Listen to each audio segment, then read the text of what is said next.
Bueno, me encanta este pasaje también porque habla acerca de la madurez y el tema es avanzando hacia la madurez.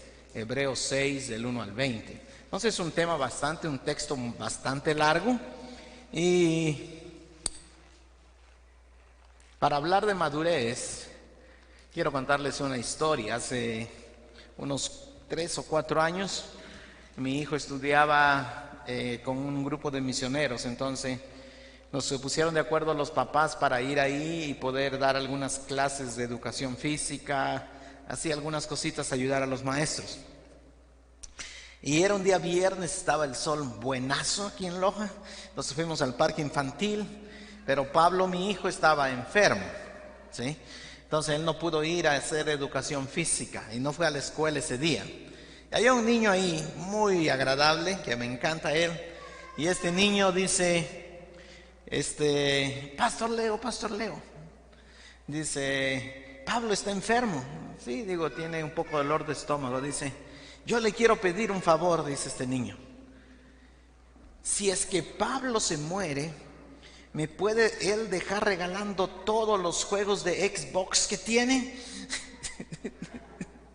Y yo me quedo, wow, Alex se llama él. Esa es una buena petición para ti. La intención era buena, ¿no es verdad? De este niño. Estaba pidiendo algo que él quería.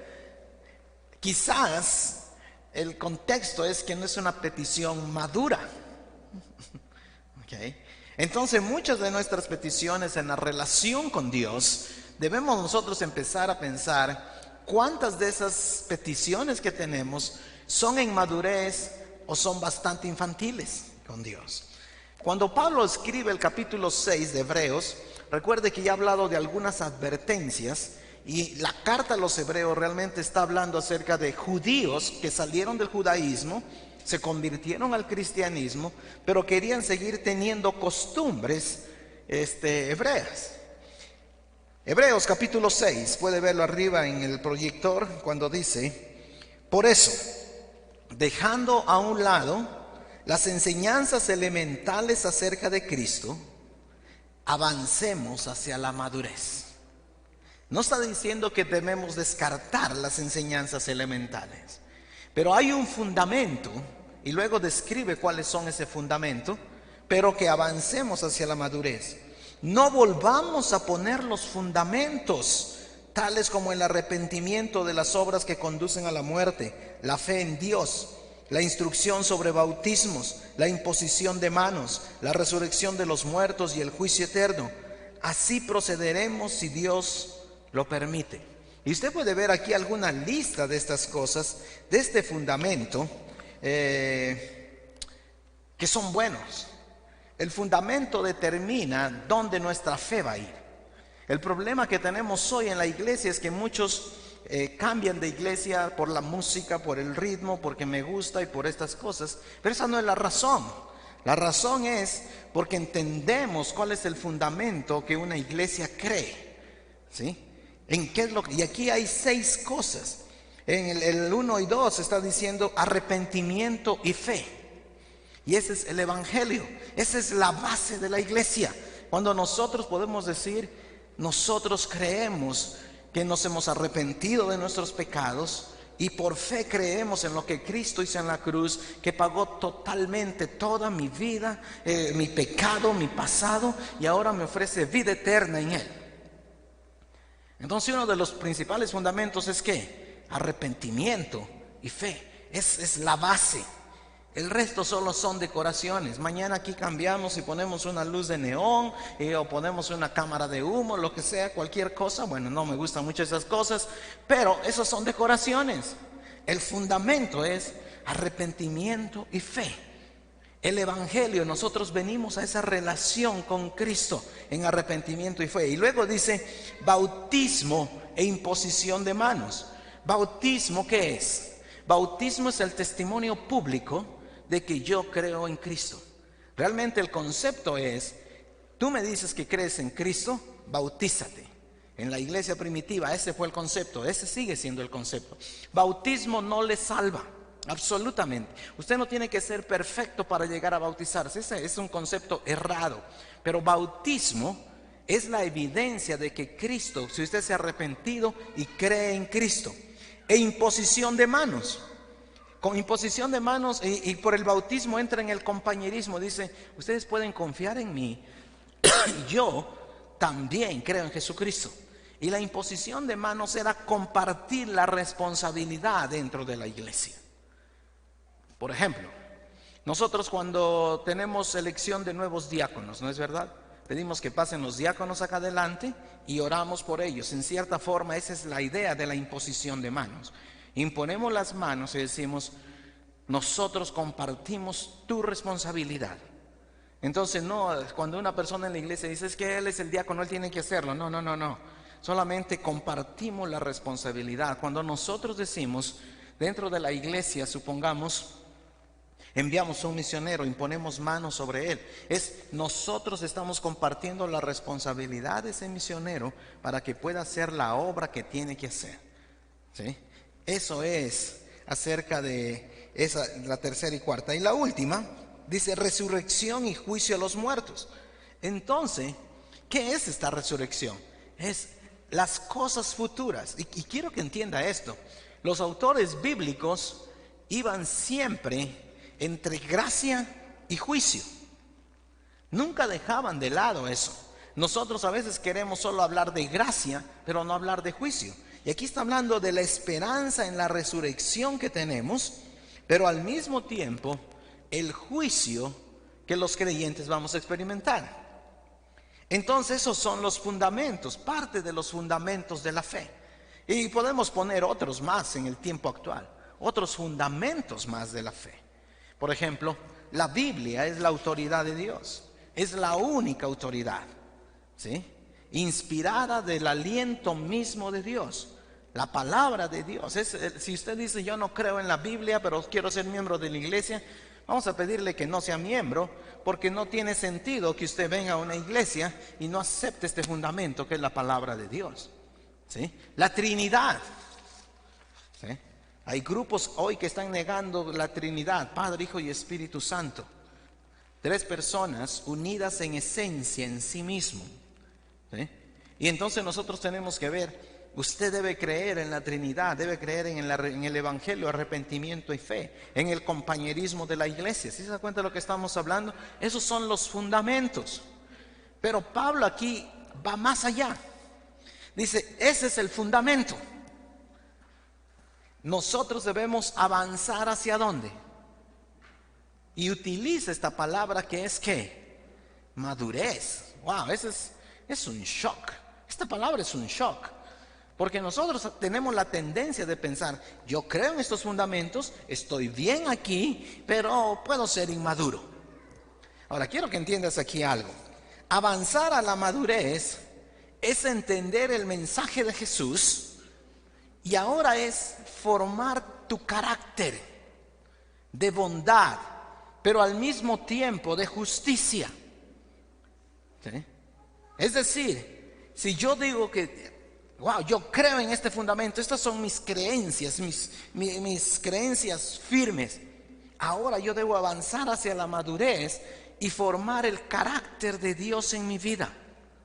No es quedarme, supongamos que usted dice, bueno, yo he perdonado a esta persona, ¿no es verdad? O usted se arrepiente de algo que ha hecho, necesita ahora formar el carácter de no volver a ofender a esa persona al mismo tiempo, de volverlo a hacer de la misma forma. ¿Estoy hablando claro o no? Es formar el carácter de bondad, pero al mismo tiempo de justicia. Entonces, esos son los fundamentos, pero avanzando a la madurez, dice, ¿por qué tengo que ser amable con las personas? ¿Por qué tengo que ser una persona que no busca ofender a otros? Porque estoy formando el carácter de Jesús en mi vida. Y soy justo, siempre buscando justicia para el más débil, siempre buscando cómo puedo ayudar a esa persona débil. ¿Sí? Avanzar hacia la madurez, la expectativa de conocer los principios básicos de la fe, pero luego caminar hacia la madurez espiritual. Este es un gráfico que a mí me gusta. Y es un gráfico que a algunos les va a incomodar. Yo he puesto lo azul, es madurez. Y lo amarillo es espiritualidad. ¿Ok? Este es una persona no creyente, maduro. ¿Conoce a estas personas no creyentes que dicen, yo le doy mi palabra, a tal hora estoy ahí, vamos a hacer este negocio de tal forma y aquí está? No creyentes, absolutamente. No tienen ni idea de que conocer a Cristo, pero son buenos creyentes, buenos maduros, ¿sí me entienden? Personas maduras. ¿Sí? ¿Ok? Este es el óptimo, porque es una persona creyente madura, pero al mismo tiempo es espiritualmente madura. ¿Sí? Espiritualmente madura.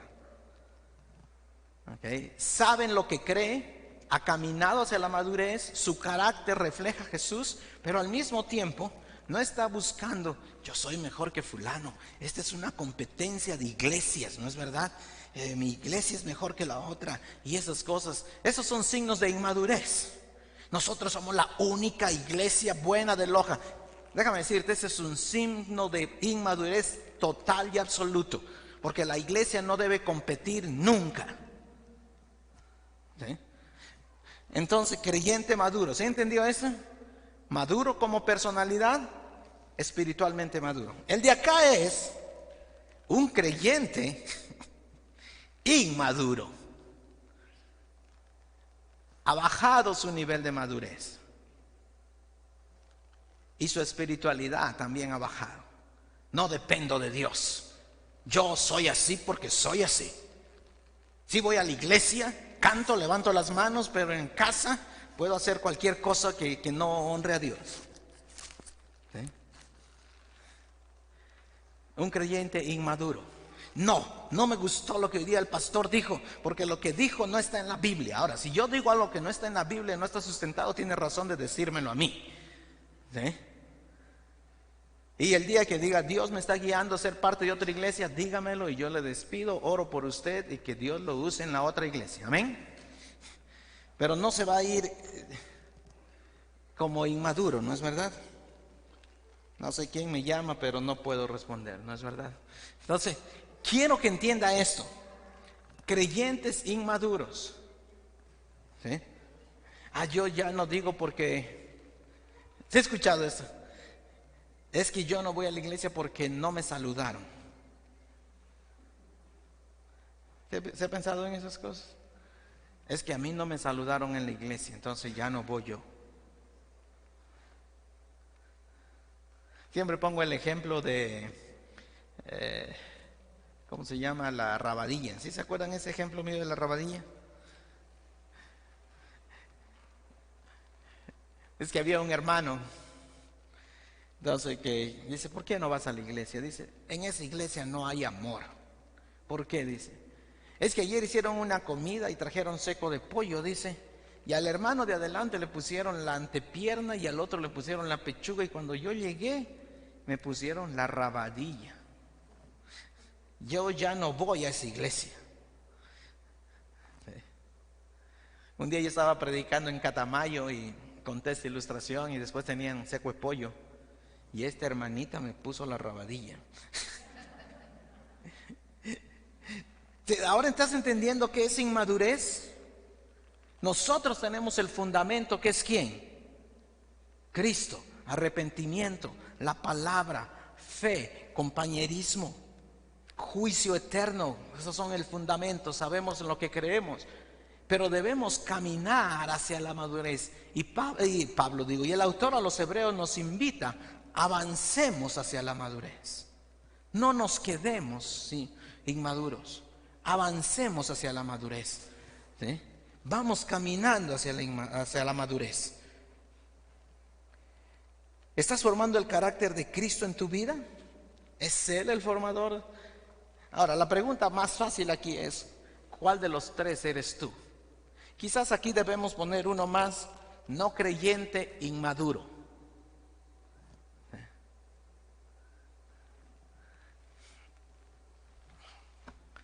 No sé si meterme en esto.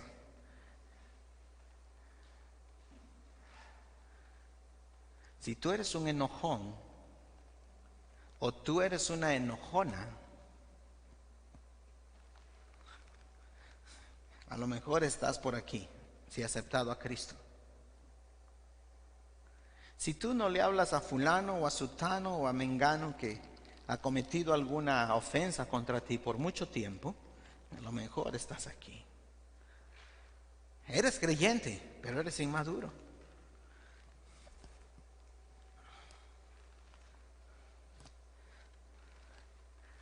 Ahora con las decoraciones me gusta. Una vez había una señorita en la iglesia que ella quería bajar un letrero que no le gustaba, no sé cómo. Y entonces preguntó al pastor, dijo, ¿puedo bajar ese letrero? Dijo, no es mi responsabilidad, ese lugar lo ocupan los hispanos. Pregunte al pastor Leo, que es el pastor en español. Entonces vino conmigo y yo le dije, no, porque los diáconos decidieron poner ese letrero ahí hasta fin de año. En fin de año podemos cambiar el letrero. Y esa señorita fue y le preguntó a un hermano que limpiaba la iglesia, ese era el trabajo de él. Dijo, Paul, ¿puedo bajar el letrero? Y Paul dijo, pues bájalo si quieres. Y ella lo bajó. ¿Cree que hay madurez o inmadurez? ¿No es cierto? Es como el hijo cuando sabe, ¿no es cierto? Pídele permiso a tu papá, si es que depende quién es el más suave, ¿no es verdad? Los hijos son expertos, ¿sí se dan cuenta? Los hijos son expertos. Pídele permiso a tu mamá, ella te va a dejar esto, ¿no es cierto? Vamos a pasar porque el tiempo va corriendo. Aquí me ha faltado uno, ok. Bueno, entonces conoces dónde estás tú, persona inmadura. Pero mírele, siguiendo en el versículo 6, 4 al 6 de Hebreos 6, 4 al 6. Es imposible, es increíble la advertencia. No significa que pierdes la salvación. Es imposible que renueven su arrepentimiento. Porque su arrepentimiento, aquellos que han sido una vez iluminados y que han saboreado el don celestial, que han tenido parte en el Espíritu Santo y que han experimentado la buena palabra de Dios y los poderes del mundo venidero, y después de todo esto se han apartado. Es imposible, porque así vuelven a crucificar para su propio mal al Hijo de Dios, y lo exponen a la vergüenza pública. No está diciendo, y quiero que entiendas esto, no está diciendo que tú pierdes la salvación. Lo que está diciendo es, si tú conoces a Cristo, te has arrepentido, has sido justificado, es imposible que tú te regreses para acá. Es imposible. Tú que has probado, has entendido, has sido iluminado. La palabra que utiliza es una palabra teológica. El Espíritu Santo vino y te iluminó. Es imposible que regreses. Solo quedan dos opciones. Si tú vives en pecado después de haber pasado acá, solo hay dos opciones. O nunca pasaste verdaderamente, o siempre sigues siendo un inmaduro bebé espiritual. La semana pasada Pablo habló de bebés, ¿no es verdad? Leche y bebé. Estamos hablando un poquito, es un poco fuerte lo que está diciendo. Es imposible, no es que tú entras aquí, bueno, yo ya soy salvo, ya pequé, entonces ya no soy salvo. No, Pablo dice, es imposible. Si tú has saboreado, y me encanta como Pablo, no es Pablo, el autor a los hebreos. Es imposible que los que probaron, entendieron, fueron iluminados por el Espíritu, tuvieron temor de la palabra, es imposible que regresen. Entonces esto de aquí se llama justificación, y nosotros debemos empezar a madurar, avanzar hacia la madurez. ¿Sí? Avanzar hacia la madurez. Empiezas a probar lo que Dios ha hecho en tu vida. En términos teológicos es la santificación. Y mucho cuidado, porque en santificación podemos confundir con legalismo. Legalismo es, no haga esto, no haga el otro, no haga el otro, no haga el otro, y es un montón de cosas que no hay. Santificación es vivo para el propósito para el que Dios me ha llamado. ¿Sí? Y conoce mucha gente que no hace esto, no hace lo otro, pero tienen tanto coraje, tanta ira, tanto rencor y cosas así, porque no han entendido el proceso santificador de Dios, ¿sí?, en sus vidas. Y hacemos los mismos pecados que los no creyentes, ¿sí? Hacemos los mismos pecados que los no creyentes. Entonces, entendamos, es imposible. ¿Estamos más o menos claros con esto de imposible? No es que usted pierda quizás la única pregunta es: ¿usted realmente sí nació de nuevo o no? ¿Usted fue regenerado o no? Aquí, en esta madurez, yo he puesto ser controlado por el Espíritu, el uso de los dones espirituales, buenas obras, sensibles a la voz de Dios. ¿Qué es lo que Dios quiere que haga? ¿Sí? ¿Qué es lo que Dios quiere que haga? Ahora, aquí hay un montón de cosas. Por ejemplo, hay cosas que la Biblia es blanco y negro, ¿no es verdad? Es blanco y negro. Yo no puedo empezar a orar: Dios, será tu voluntad que yo, cuando cierre mi lotecito, me le pase unos 50 centímetros al vecino. Mándame una señal, Dios. ¿Ustedes qué creen? No, ¿no es cierto? Porque eso es blanco y negro. La Biblia es clara, no necesita preguntar eso. Señor, ¿será bueno que yo a mi esposa la trate con amabilidad y gentileza, o que sea rudo, tosco y tonto con ella? Señor, ilumíname para ver cómo la trato. No, porque la Biblia dice tratar a vuestras esposas como a vaso ¿qué? Más frágil, teniendo un concepto de ellas más alto que de ti mismo, con una actitud de siervo para con ella. Entonces, ¿sí entiendes ahora el proceso de la madurez? Una cosa es el fundamento. Si no tienes fundamento, no vas a ningún lado, ¿sí? Pero el fundamento solo te ayuda a seguir para adelante, avanzar hacia la madurez. Tú no puedes venir y decir: Dios, yo voy a la iglesia todos los domingos, pero mi vida no cambia. Ahí no hay madurez. A Dios, yo leo la palabra tuya, pero mi vida no cambia. A Dios, yo no. Cuando vas caminando hacia la madurez, empiezas a ser transformado. Empiezas a hacer: Dios, hazme más sensible a tu voz, hazme que yo pueda usar mis dones. ¿Qué es lo que quieres que yo haga? Y luego en el versículo 7, ¿sí?, en el versículo 7 pone un ejemplo el autor a los hebreos. Dice: cuando la tierra bebe la lluvia que con frecuencia cae sobre ella y produce una buena cosecha para los que la cultivan, recibe bendición de Dios. Está hablando de santificación. Voy a volver al gráfico.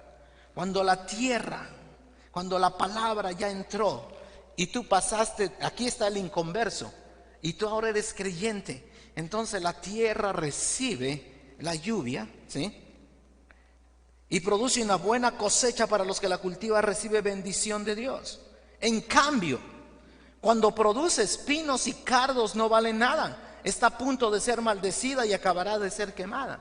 Es decir, la parábola acerca del sembrador en la semilla, ¿no es verdad? Si cae aquí entre cardos y piedras y en mal terreno, no ha pasado de aquí para allá, se ha quedado simplemente aquí. Pero cuando recibe aquí la lluvia y las bendiciones, es para crecer.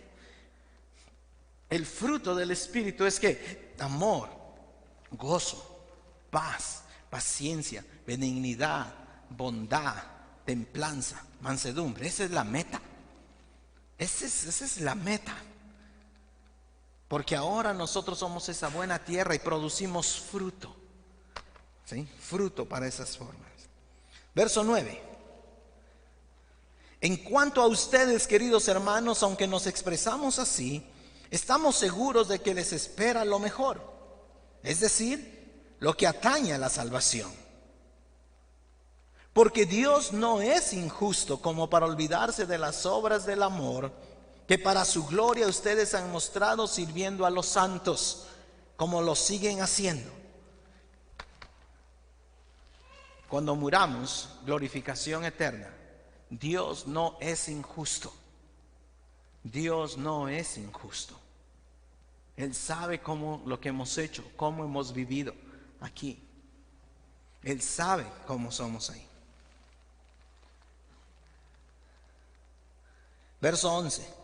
Deseamos, sin embargo, que cada uno de ustedes siga mostrando ese mismo empeño hasta la realización final y completa de su esperanza.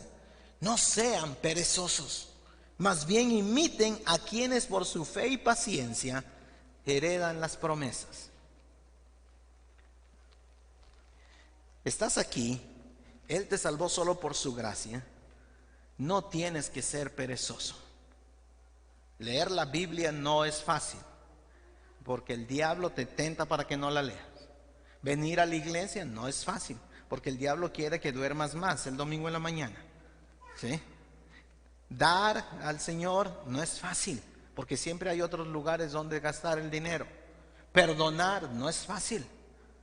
No sean ¿qué? Perezosos. Tienen que ser diligentes. Dios, forma en mí el carácter. Ayúdame a pasar el tiempo que necesito pasar contigo. Ayúdame a crecer en ti, a madurar en ti. Quiero ser diligente. ¿Sí? Quiero ser diligente en eso. Muchos de nosotros a veces olvidamos ser diligentes y entonces empezamos a hacer cosas que no es correcto. Mira lo que dice en el libro de Proverbios, capítulo 24, verso 30. Proverbios 24:30 dice: pasé por el campo del perezoso, por la viña del falto de juicio. Había espinas por todas partes. La hierba cubría el terreno y el lindero de piedras estaba ¿en qué? En ruina. Guardé en mi corazón lo observado y de lo visto saqué una lección. Un corto sueño, una breve siesta, un pequeño descanso, cruzado de brazos. Verso 34. Y te asaltará ¿qué? La pobreza como un bandido y la escasez como un hombre.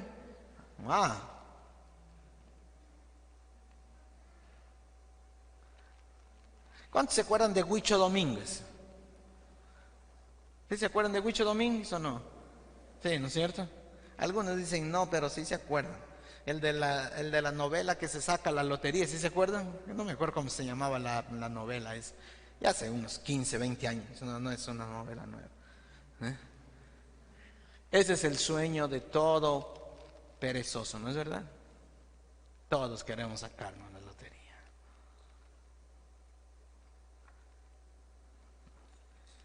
Pero ¿qué dice la Escritura? Hay que ser diligente.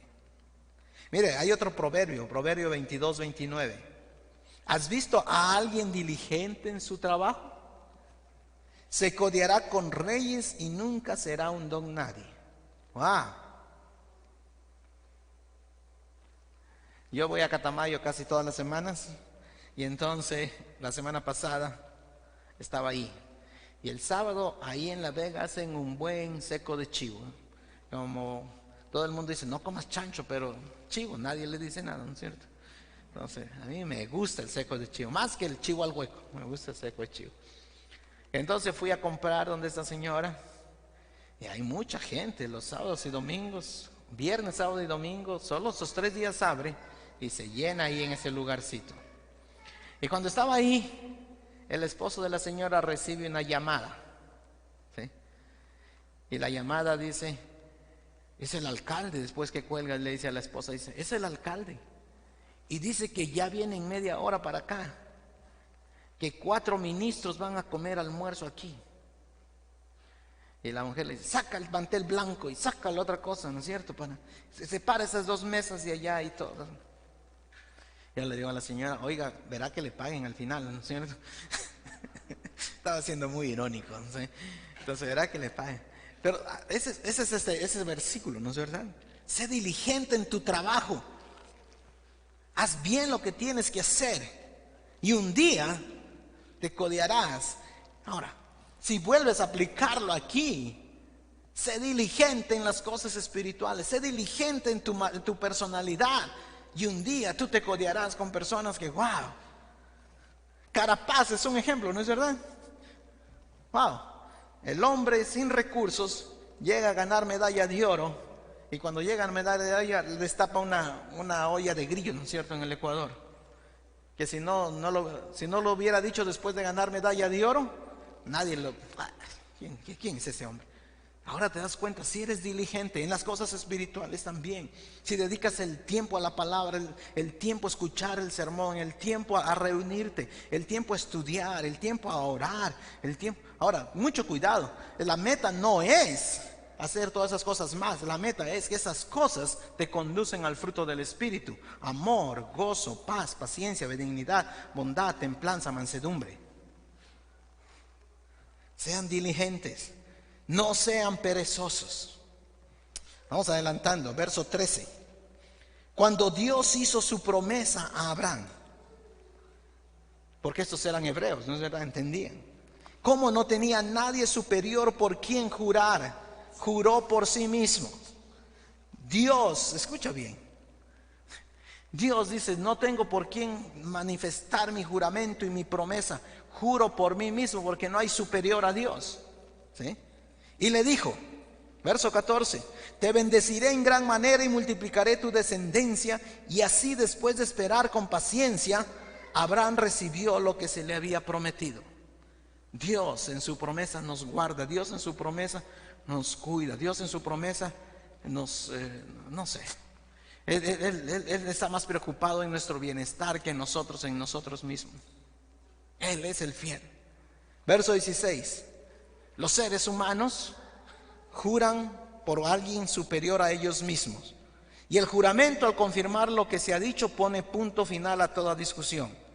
Por eso Dios, queriendo demostrar claramente a los herederos de la promesa que su propósito es inmutable, es que no cambia. Inmutable, eso significa que el propósito de Dios no cambia, ¿sí? Es inmutable. La confirmó con un juramento. Él no solo prometió, sino que también la confirmó, juró por sí mismo. Verso 18: lo hizo así para que mediante la promesa y el juramento, que son dos realidades inmutables, otra vez repite la palabra aquí, en las cuales es imposible que Dios mienta, tengamos un estímulo poderoso los que, buscando refugio, nos aferramos a la esperanza que está delante de nosotros. ¿No es maravilloso? Su promesa, lo que Él ha dicho que va a hacer, Él no cambia, Él no miente, Él no es deudor de nadie. No hay nadie aquí que esta mañana que va a decir: Dios me debe esto, Dios no nos debe nada. Todo lo recibimos por gracia. Él no cambia. Y no solo es por eso, porque Él hizo una promesa y un juramento de que los que venimos a conocer a Jesucristo tengamos esa relación. Mira lo que dice el verso 19: tenemos como firme y segura ancla del alma. Me encanta ese versículo. Una esperanza que penetra hasta dentro de la cortina del santuario. Y les vuelve a hablar a estos judíos cristianos. Dice: en el lugar santísimo hay una ancla. Si es puesto a pensar en los buques, en los barcos, en las canoitas, tienen que tener un ancla. ¿Qué es el ancla? Lo que te permite que no te muevas. Esa es la idea. No es otra cosa. Es una cosa pesadísima que la botan, ¿no es cierto? Depende del tamaño del buque o del tamaño del barco. Entra al agua y te mantiene ahí. Puede venir el viento, pueden venir las olas, puede venir lo que sea sobre ese barco, pero no se mueve porque el ancla está ahí. Nuestra ancla es la promesa y el juramento de Dios mismo. Y dice: porque Dios no miente, porque Dios no cambia. ¿No es maravilloso? Su promesa está ahí. Y delante, hasta verso 20, hasta donde Jesús. Y el autor a los hebreos vuelve y dice: y escuchen bien, hebreos, judíos, cristianos, hasta donde Jesús, el precursor, entró por nosotros, llegando a ser sumo sacerdote para siempre, según el orden de Melquisedec. Wow. Dios no cambia. Él está ahí. Aunque mi padre y mi madre me dejaren, tú nunca me dejarás.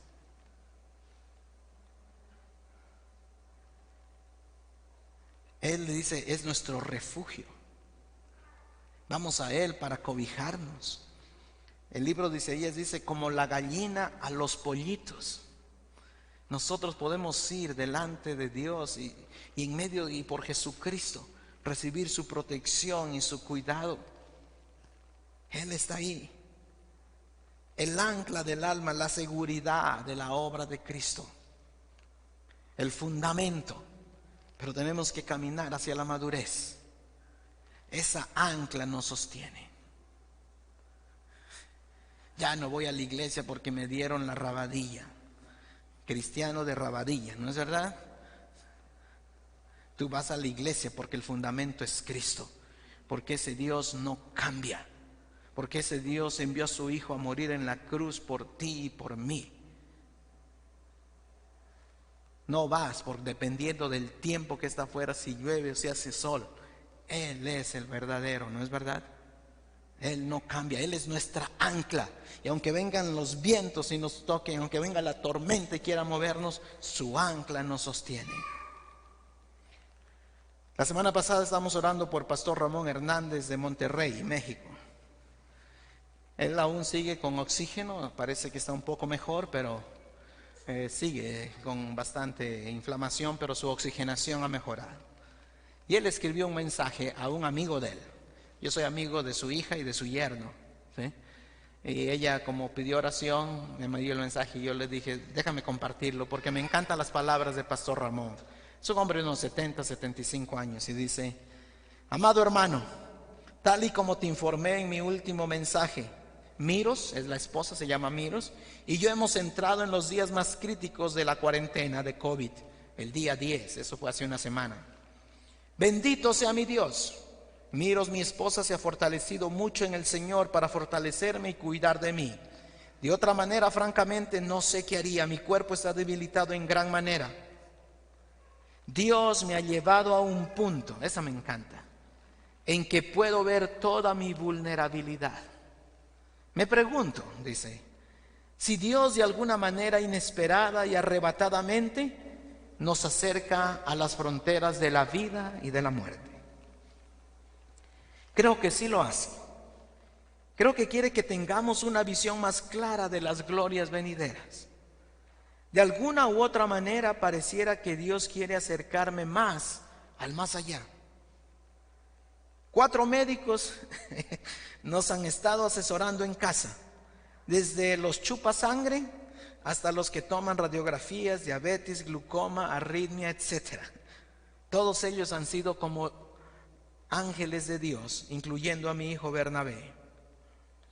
Desde el martes a la fecha estoy conectado con oxígeno, batallando bastante con la oxigenación, que no quiere despegar de los 90, pero gracias a Dios, aunque un ejército acampe contra mí, no temerá mi corazón. Aunque contra mí se levante guerra, yo estaré confiado. Gracias porque cuento con tu cariño y tus oraciones. Ese es un hombre que sabe cuál es el ancla, ¿no es verdad?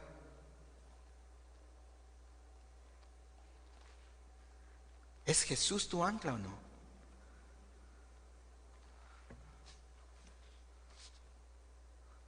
Porque lo que no mata, fortalece, ¿no es verdad?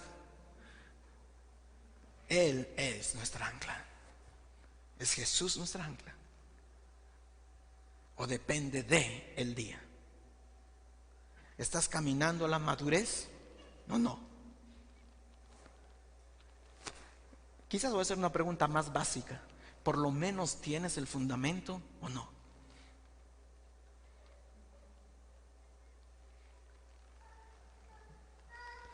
Cierra tus ojos y oremos. Señor, tú eres nuestro